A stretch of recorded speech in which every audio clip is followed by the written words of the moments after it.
हे welcome lofi, स्वागत है आपका आज के वीडियो में। आज हम इस वीडियो में बात करने वाले हैं न्यू टैक्स रिजीम अगर आपने ऑप्ट किया है तो उसके 10 कौन से ऐसे बड़े फायदे हैं जो आप ले सकते हैं न्यू टैक्स रिजीम ऑप्ट करते ही। तो पूरा वीडियो एंड तक जरूर देखना, मैं स्टेप बाय स्टेप एक एक पॉइंट आपको क्लियर करने वाला हूं कि न्यू टैक्स रिजीम अगर आप ऑप्ट करते हो तो आपको ऐसे कौन से 10 फायदे हैं जो आपको हो सकते हैं। तो स्टार्ट करते हैं। सबसे पहले तो अगर मैं बात करूं पहले फायदे के बारे में, तो पहले फायदे के बारे में बात करूं तो बेसिक एग्जेम्पशन लिमिट जो होती है, जो कि ओल्ड टैक्स रिजीम के अंदर आपको मिलती है 2.5 लाख, इसके अंदर आपको कितनी हो जाएगी न्यू टैक्स रिजीम में 3.0 लाख। मतलब कि अगर आप ओल्ड टैक्स रिजीम में होते हो तो बेसिक एग्जेम्पशन लिमिट जो 2.5 लाख रुपए की होती है वो न्यू में जब जाते हो तो 3 लाख रुपए हो जाती है। मतलब 3 लाख रुपए अगर तक आपकी इनकम है तो आपको इनकम टैक्स रिटर्न भरने की जरूरत नहीं है। बट कहते हैं कि इनकम टैक्स रिटर्न भरना जरूरी है, होता है हमको, अगर आपकी किसी भी प्रकार की इनकम है। जैसे मान लो किसी के फॉर्म 16 जनरेट हो रहा है, बट वो बोलता है कि मेरा तो फॉर्म 16 जनरेट हो गया, मेरे को इनकम टैक्स रिटर्न भरने की क्या जरूरत है ना। लेकिन क्या होता है, फॉर्म 16 एक्चुअली क्या है, एक फॉर्म है, एक स्टेटमेंट है। लेकिन इनकम टैक्स रिटर्न क्या है, एक प्रकार से रिटर्न है जिसमें आप अपनी इनकम गवर्नमेंट को सबमिट करते हो और यही पेपर आपको फ्यूचर में भी आपको काम में आते हैं।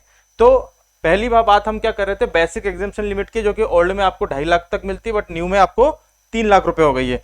अब आगे बात करते हैं हम नंबर 2 की। सेकंड बात करें हम तो स्लैब रेट के बारे में बात करते हैं। अगर ओल्ड टैक्स रिजीम में अगर आप जाते हो तो यहां पर देखो 1 या 2 3 4 स्लैब के अंदर स्लैब खत्म हो जाता है, बट न्यू टैक्स रिजीम में 1 2 3 4 5 स्लैब तक चलता है। बट आपको न्यू टैक्स रिजीम में जो स्लैब रेट है उसमें बेनिफिट होता है परसेंटेज का, क्योंकि यहां पर देखो क्या होता है कि 2.5 लाख रुपए तक तो टैक्स निल है, बट 2.5 लाख से 5 लाख के बीच में 5% टैक्स आपको देना पड़ता है ओल्ड टैक्स रिजीम में, और 5 लाख से 10 लाख रुपए के बीच में 20%, और अगर 10 लाख से ऊपर इनकम है तो 30%। जबकि अगर न्यू टैक्स रिजीम ऑप्ट करते हो तो जीरो से अगर 3 लाख रुपए तक इनकम है तो कोई टैक्स नहीं है, बट 3 से 6 लाख की इनकम तक 5% टैक्स है, 6 लाख से 9 लाख तक की इनकम के बीच में 10% टैक्स है, 9 से 12 के बीच में 15%, और 12 से 15 के ऊपर अगर इनकम है तो बीच में इनकम है तो 20%, और अगर 15 लाख रुपए या उससे ऊपर इनकम है तो 30% आपको टैक्स लगता है। तो अब आप कंपेयर कर लो कि आपको कौन से टैक्स रिजीम में जाने से ज्यादा आपको फायदा मिल रहा है। ठीक है, अब बात करते हैं आगे नंबर 3 की, स्टैंडर्ड डिडक्शन।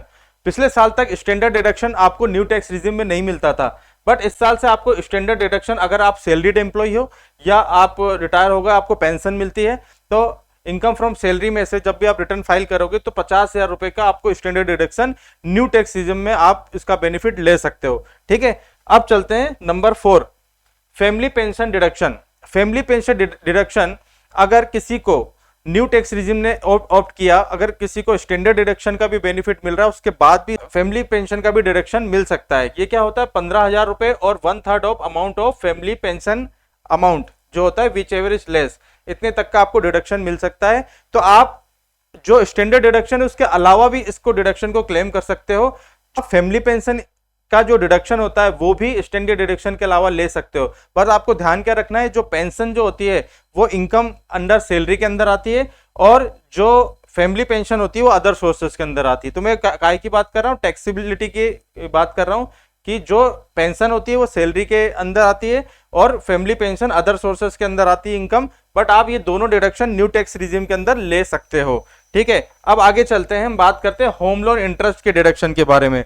तो कई सारे लोगों का डाउट होता है कि न्यू टैक्स रिजीम में बहुत सारे डिडक्शन एग्जेम्पशन नहीं मिलते, बट मैंने देखो आपको धीरे धीरे करके बता रहा हूं कि बहुत सारे ऐसे डिडक्शन जो आप ले सकते हो, जो कि कुछ ऐड इस साल से किए गए हैं। तो पूरा वीडियो एंड तक जरूर देखना। ठीक है, तो होम लोन इंटरेस्ट डिडक्शन, अगर कोई व्यक्ति है उसने अगर होम लोन लिया हुआ है प्रॉपर्टी के ऊपर, बट एक कंडीशन ये होती है कि वो लेट आउट प्रॉपर्टी होनी चाहिए, मतलब वो जो प्रॉपर्टी है वो लेट आउट होनी चाहिए, उसमें से किराया आना चाहिए। तो उसी प्रॉपर्टी के ऊपर अगर आपने होम लोन लिया है तो जो 2 लाख रुपए तक का इंटरेस्ट का जो बेनिफिट रहता है वो इसके अंदर मिलता है। लेकिन अगर सेल्फ ऑक्यूपेड प्रॉपर्टी पे अगर आपने लोन लिया है, जो स्वयं की प्रॉपर्टी जिसमें आप रह रहे हो, तो आपको ये बेनिफिट नहीं मिलेगा। आपको बस ये ध्यान रखना है। बट अगर लेट आउट प्रॉपर्टी है तो आप इंटरेस्ट का जो बेनिफिट है होम लोन का, इंटरेस्ट का अप टू 2 लाख रुपीज तक, वो भी बेनिफिट इसके अंदर न्यू टैक्स रिजीम में ले सकते हो। आगे चलते हैं, एनपीएस कंट्रीब्यूशन बाय एम्प्लॉयर। ध्यान से देखना, मैंने लास्ट में टिक भी किया हुआ है कि एम्प्लॉयर जो एनपीएस होता है, नेशनल पेंशन स्कीम जो होती है, ये जो कंट्रीब्यूशन होता है एम्प्लॉयर का, वो भी न्यू टैक्स रिजिम में इसका भी डिडक्शन आपको मिलता है। तो सेक्शन 80 सीसी डी का जो 2 का डिडक्शन अगर आप न्यू टैक्स रिजिम ऑप्ट किए हो तो इसका मिलेगा, ध्यान रखना। अगर आपने खुद से किया हुआ है, एम्प्लॉय ने खुद से, तो नहीं मिलेगा, बट एम्प्लॉयर ने किया है तो ये डिडक्शन मिलेगा अगर आपकी सैलरी की इनकम है, ठीक है, ध्यान रखना इसको भी।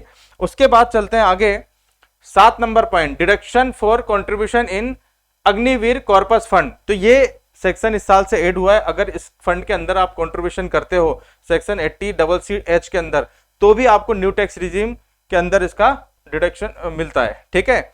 आगे चलते हैं, नंबर 8। अब बात करते हैं रिबेट की।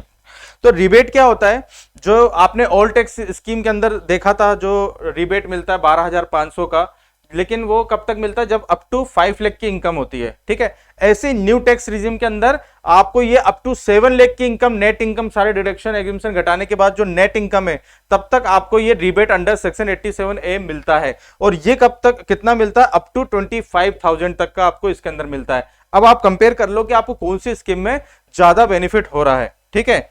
अब आगे चलता हूं, नंबर 9, ये है मार्जिनल रिलीफ अप टू 7,27,778। ये क्या है कि जैसे क्या होता है कि जैसे अप टू 7 लाख की जो इनकम है, वहां तक तो आपको रिबेट मिल गया, बट उसके ऊपर जैसे इनकम जाती है तो आपको टैक्स बन जाता था। बट इस केस में क्या होगा, न्यू टैक्स रिजीम में इस बार एक नई मतलब एडिशनल क्या कहते हैं बेनिफिट दे दिया। ये बोलो कि अगर आपकी 7 लाख या उससे ऊपर भी इनकम है, और वो है कब तक, 727,778 तक, तो आपको मार्जिनल रिलीफ आपको मिल सकता है। वो कैसे मिलता है, इसके लिए मैं एक सेपरेट वीडियो बना दूंगा, है ना, तो इसमें आपको और जानकारी मिल जाएगी। तो ये एक और बेनिफिट आपको मिल रहा है अगर आप न्यू टैक्स रिजिम ऑप्ट कर रहे हो तो। अब नंबर 10, ये 10वां पॉइंट ये है कि अगर कोई रेंटल इनकम आ रही है तो वहां आपको म्युनिसिपल वैल्यू जो आपने पे करी है वो भी लेस हो जाएगी, और 30% ऑफ स्टैंडर्ड डिडक्शन भी लेस हो जाएगा हाउस प्रॉपर्टी के इनकम में। तो मैंने आपसे डिस्कस करिए पूरे 10 के 10 पॉइंट, जो अगर आप न्यू टैक्स रिजीम ऑप्ट करते हो तो ये सब बेनिफिट आपको मिलने वाले हैं। एक बार शॉर्ट में फिर से मैं क्विकली रिपीट कर देता हूं। सबसे पहली बात करूं तो बेसिक एग्जेम्पशन ओल्ड में 2.5 लाख रुपए, न्यू में 3 लाख रुपए तक का मिल जाता है। सेकेंड बात करूं मैं जो स्लैब चेंज है, स्लैब रेट, ये स्लैब रेट का बेनिफिट आपको इसके अंदर मिल जाता है, ठीक है। तीसरी बात करूं मैं, आपको स्टैंडर्ड डिडक्शन भी आपको न्यू टैक्स रिजिम में मिलता है 50,000 रुपए तक का। फैमिली पेंशन डिडक्शन भी आप क्लेम कर सकते हो। इसके अलावा होम लोन का जो लेट आउट प्रॉपर्टी होती है ना, उस पर अगर आपने होम लोन लिया है तो उसका भी आप बेनिफिट ले सकते हो इंटरेस्ट का। उसके बाद एनपीएस कंट्रीब्यूशन अगर एम्प्लॉयर ने किया है तो उसका भी बेनिफिट ले सकते हो। उसके बाद deduction for contribution in Agniveer corpus fund में किया हुआ है कंट्रीब्यूशन, तो उसका भी बेनिफिट ले सकते हो। रिबेट आपको यहाँ पर 25,000 रुपए तक का रिबेट मिल जाता है, अप टू 7 लाख तक की जो नेट इनकम होती है वहां तक, ठीक है। और मार्जिनल रिलीफ के बारे में बात कर रहा था, मार्जिनल रिलीफ आपको ये 7,27,778 रुपए तक, अगर आपकी 7 लाख से ऊपर भी इनकम है तो भी आपको मार्जिनल रिलीफ भी इसके अंदर मिल जाता है। इसका एक अलग से सेपरेट वीडियो बना देंगे। और जब रेंटल इनकम है तो म्युनिसिपल वैल्यू और 30% ऑफ स्टैंडर्ड डिडक्शन ये भी लेस हो जाता है। तो उम्मीद करता हूं कि आज का वीडियो बहुत इंपॉर्टेंट रहा होगा आप लोग के लिए। सारे 1 से लेकर के 10 पॉइंट आपको क्लियर समझ में आ गए होंगे। और आपको अगर अभी तक कंफ्यूज हो कि ओल्ड में जाए, न्यू में जाए, या 10 जगह से अलग अलग आपको न्यूज़ पता चलती है कि इसमें ऐसा बेनिफिट है, इसमें वैसा बेनिफिट है, आप कंफ्यूज हो जाते हो, तो मुझे ऐसा लगता है कि आज का वीडियो में मैंने बहुत कुछ कवर किया है जो आपको कहीं ना कहीं हेल्प करेगा। अगर वीडियो आपको अच्छी लगी हो तो लाइक करना, शेयर करना, सब्सक्राइब करना नहीं भूलना। अगर चैनल पे आए हो तो मार्जिनल रिलीफ वाला भी मैं वीडियो अलग से सेपरेट बना दूंगा। तो इस वीडियो को ज़्यादा से ज़्यादा लोगों को शेयर करें। मिलते हैं अगले वीडियो में, तब तक के लिए goodbye, thank you so much.